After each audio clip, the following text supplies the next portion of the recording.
Pourquoi couronner une thèse?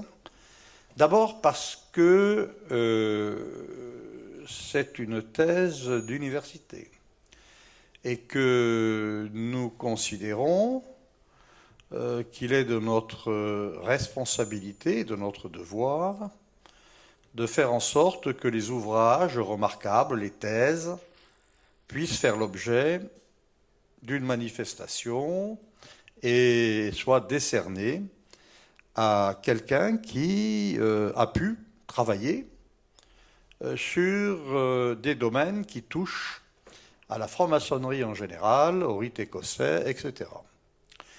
Je dois dire tout de suite que cette thèse n'est pas réservée aux membres de notre juridiction.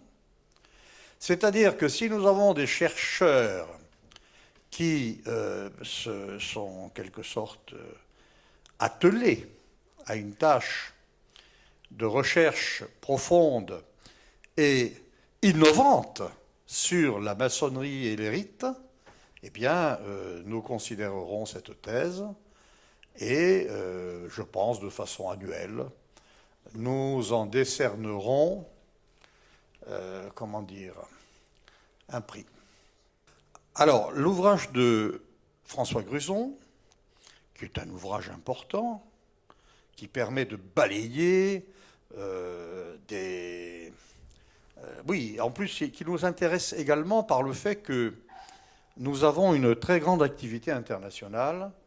Il faut savoir que nous sommes en amitié aujourd'hui avec une bonne cinquantaine de pays de par le monde.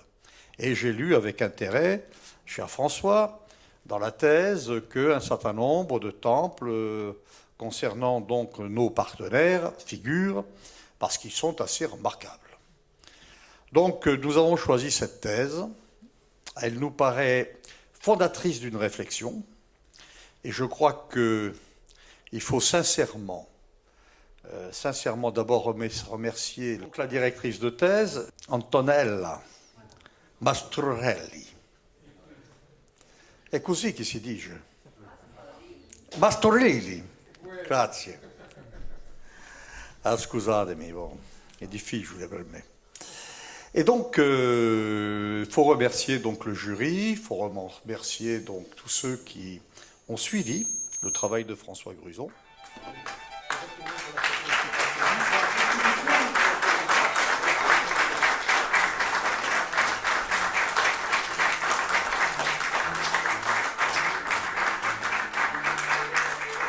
Je voudrais vous remercier, très puissant souverain grand commandeur, pour l'honneur que vous me faites et surtout pour la confiance que vous me témoignez à travers la remise de ce grand prix de thèse du Suprême Conseil de France.